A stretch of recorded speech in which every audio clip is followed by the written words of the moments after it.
Senator Seversky. Seversky present. Senator Tackey. Here. Senator Tackey present. Senator Tahwani. Senator Tahwani absent. Senator Tick. Here. Senator Tick present. Senator Valencia Gallego. Present. Senator Verma. Senator Verma present. Senator Wu. Present. Senator Wu. Present. Senator Golu. Golu. Present. And with 39 voting members, a quorum is present.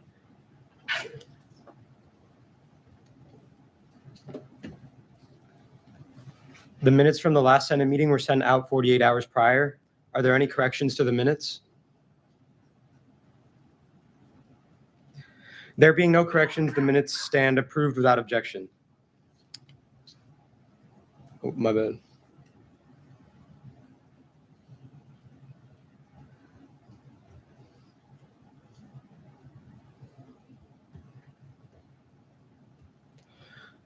Does there exist a reason to call into session the Committee of the Whole? For what reason? The Senate will stand in recess and the Committee of the Whole shall be in session to discuss the consultant report pursuant to Title II, Chapter 31, Section 9, subsections 1 and 5. When the Committee of the Whole is called into session, parliamentary procedure is suspended and the Senate may not take any official votes or actions. So we have the consultants on Zoom. There they are. Hello, can you guys hear us? Yes, we can. Can you hear us? Yeah, we can hear you. Is the volume good, everyone? Test, test. Are you able to hear us? Yeah, the sound's coming through great. Good deal. For us? Yeah. No. So with the agenda for the week, we did send out a video that was made by the consultants summarizing their report, and we asked you all to watch it. So hopefully you were able to do that. And this is the time to ask any questions that might have come up to the consultants while they're here with us. So are there any questions about the video? Anyone? Chair Mello. Oh, Miles, can you pass down the mic?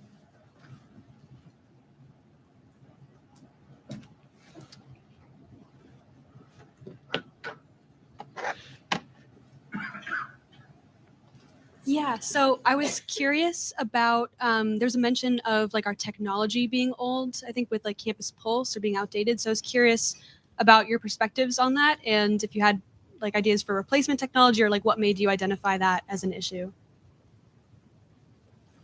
Yeah, that's a great question. So it's less about the technology being old and more of the question of, is it the right technology for the use case that you have? So in the student engagement space, there are a couple different platforms available. The two largest being the Campus Pulse platform, which is developed by a company called Anthology, and the Campus Groups platform, which is developed by a company called Ready Education. There are a couple others, Modern Campus and Volvio. They're probably not as robust as you all need, but they may have new features out there. So what we recommend doing is really doing an audit of the Campus Pulse platform and really comparing your use case needs to what the platform offers. All of the different platforms in the market offer a variety of customization, out-of-the-box features that will help you be able to really figure out if you're trying to fit a square peg into a round hole with the way that you run some processes. So for example, both of the platforms that I mentioned previously have different levels of customization, particularly around the organizational finance, so the budget and request and allocation process, as well as the organizational approval process. So depending on how custom you want the software to match your process, so you're doing more of your process in the software and automatically documenting it, that may help determine which one is better suited. They have different offerings in terms of what they offer to the actual student organizations and the leadership teams themselves. as well as how you might need to communicate broadly with constituents, customization of positions and titles, robustness of their tool set for communication, file storage, etc. So what we recommend is really doing an analysis whenever you're getting close to the end of the contract for your current software provider to make sure that it's still the best software provider for your needs. So again, it's less about it being old because both platforms are constantly getting some updates. And it's more about making sure that it's the right one for you all. We heard a lot of pain points from student leaders and folks within the student government to point to the analysis being needed. And that could be the way that it's implemented and the way that you're using some of the features. And it could just be that it's maybe not offering as much robust customization as you need to match the processes that you want.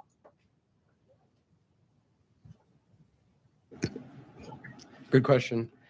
Are there any other questions?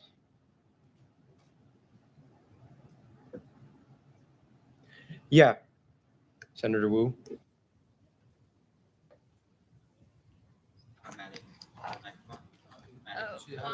Hello. Hi. Thank you. So for one of the key takeaway one, like structure and governance clarity, you mentioned how one of the recommendations you have is to establish a committee to like review and revise like SGA bylaws. I was wondering what does this committee look like? Is this going to be made up of like execs, like maybe like the chairs of like different SGA committees? And like, would this also involve perhaps like maybe students or like RSOs?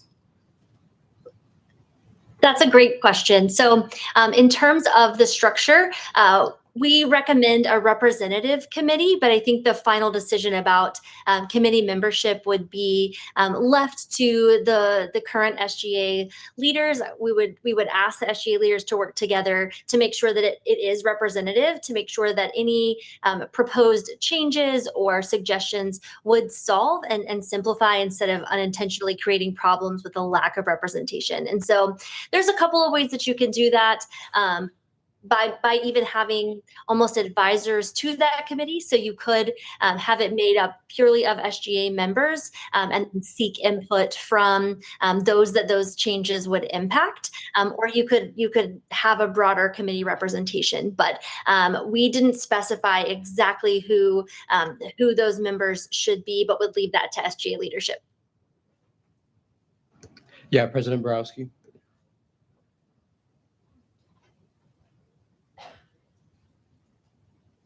A point of clarification. That actually already exists. We formed it in June. It's the Governing Documents Reform Task Force. I advertised it during the legislative agenda and report out last week. And for anybody in the body who has interest in joining it, please reach out to me ASAP if you want to be a part of it. Thank you.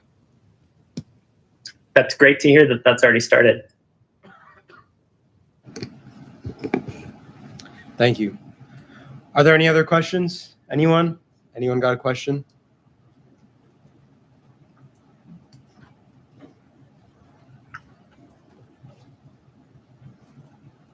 No more questions?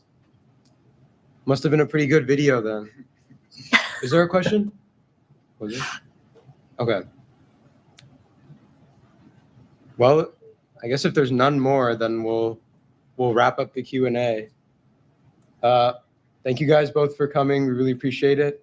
Again, we'll have the full report probably sent out in the coming weeks. The video summarized it, but if you want to like go into detail about that, we've sent that out to leadership and we'll pass it down hopefully from there. But yeah, thank you guys both for coming. We really appreciate it.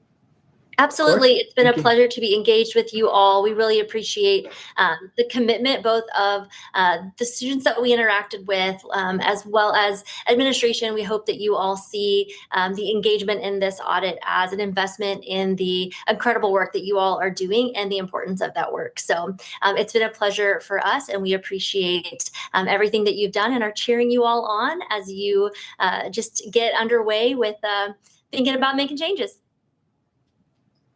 Thank you all. Thank you.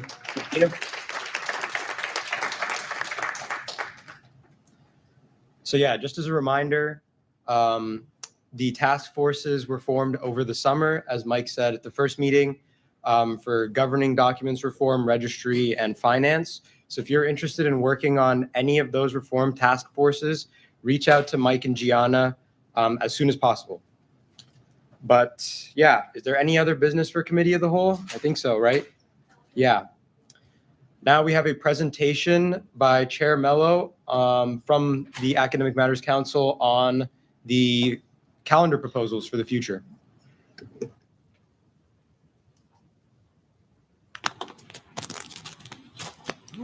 Microphone. Microphone. They don't usually let me have this. I will. All right, everyone. My name is Patrick Sullivan. I'm the university registrar. I've been at the university for a very long time, 28-ish years. I was asked to be here today to kind of go over the calendar proposals that we have available and ready, pretty ready anyway, and kind of go over the procedure that we use to create the calendar proposals. And then we have a specific item that we'd really like your input on. And so who's got the... Yeah, you go Cody, you on want to go to the next slide, please? Yeah, go back one, actually. Yeah, so just to say a little bit more, so Jacob and I, we are serving on Academic Matters Council. We're the student reps currently. There is a spot for one more, so if anyone's interested, yeah, we're going to be doing appointments soon. It's a lot of fun. So just some background also to get us started here a little bit. So for election days, like historically, like you may have noticed this year, there is no class held on election days. All buildings are open. That's typical every year. That was...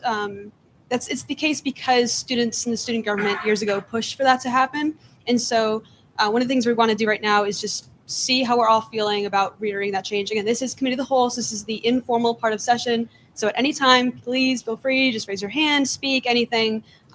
There will be questions throughout this as well, opportunities. And so our role today, again, is like advisory on that and trying to support administration, faculty, and students all together in making the best calendars possible. So, so one important note, just lock in next year's schedule. There's some pretty important information. So this is basically when you're looking at calendars, this is kind of what you see. So the goal of this presentation is to break this down a little bit. If I'm not being clear enough, if you have any questions, again, please let me know and I can work on that further. So. You'll see in this table here on the side, it says, like, for instance, in yellow, regular term. This is also in the supplemental materials. So if you want to look at it on your computer, you can do that as well. So regular term, is yellow here. So every day that's yellow on this calendar is a regular day in the term. And so, for instance, the pink days are holiday breaks. You'll see September 7th is pink. That's Labor Day. September 8th is yellow because that's a regular day of class. So one issue that we're having with next year's calendar is that it starts on September 8th because of Labor Day and because of faculty contracts. So some things in the background just to know that we cannot start classes at UMass before September 1st.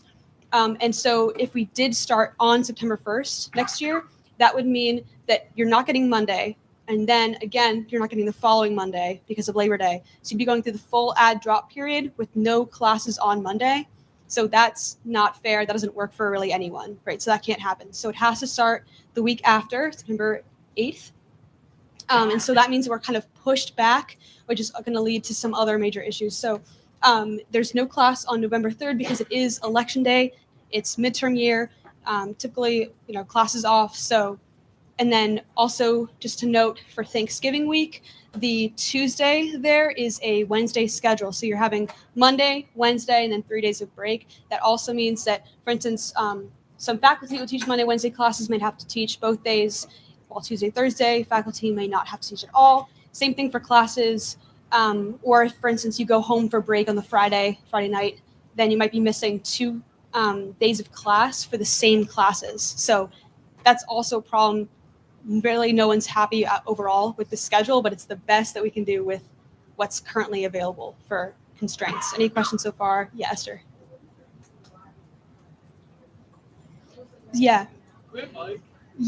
Yeah, so what she asked was why that's the case, like why Tuesday there would not just be a Tuesday schedule, basically. And so that comes down to overall there has to be 13 days of class per day. So faculty try to make it happen like as little as possible. No one wants that.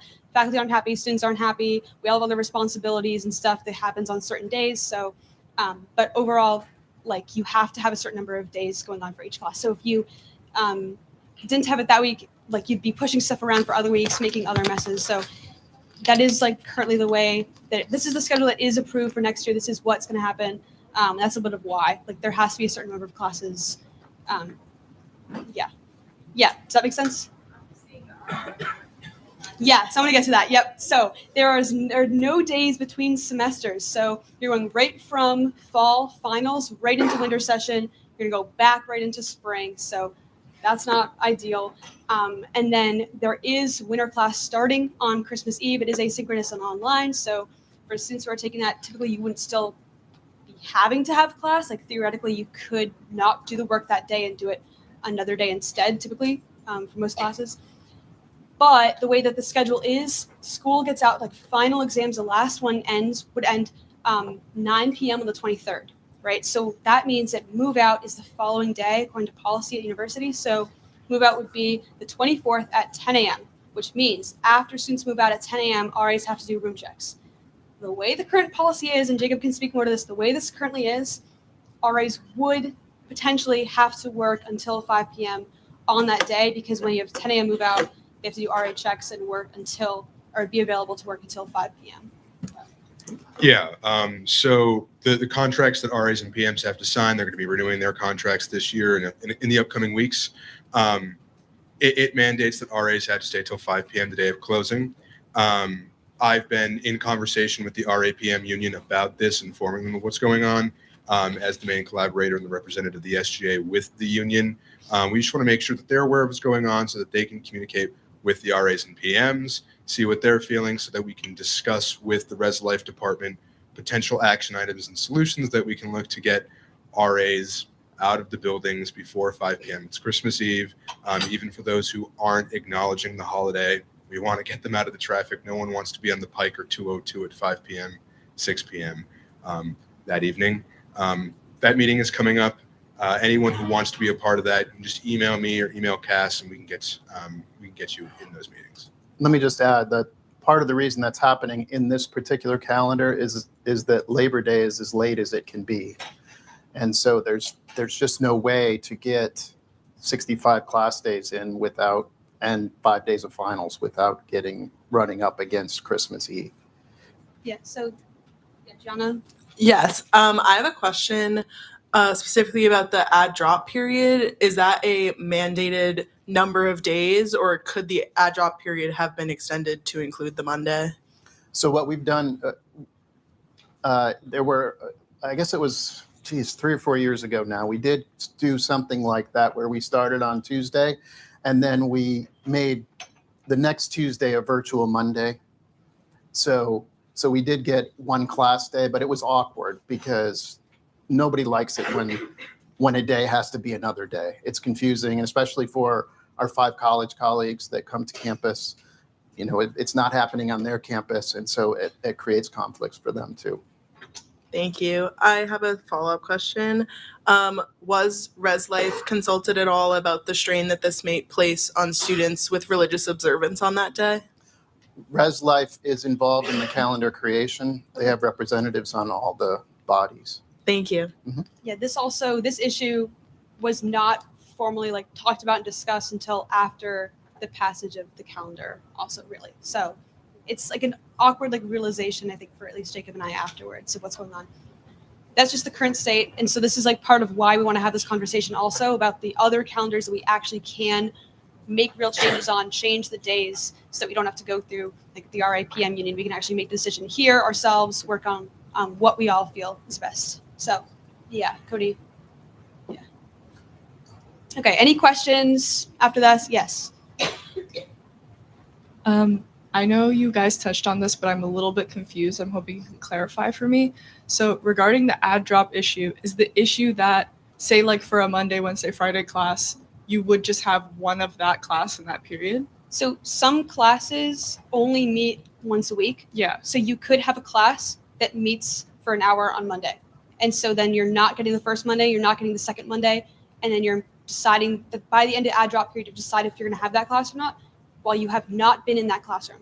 So, and this is the same thing. So if it was moved, like was said, then even if students at UMass could, our 5 college peers are people who have work schedules that they cannot move, that would not be accessible, might still not be able to go to class, have any experience. So the goal always is to get people into the classroom as much as possible to decide if they want to stay in that class or not. So Okay. does that kind of answer? Yeah, thank you. And Okay. then, is it okay if I have a follow-up? Yeah, go. Yeah. So regarding someone mentioned there's a possibility of like extending that add drop period. Is there actual precedent for that? Have we done that before? It's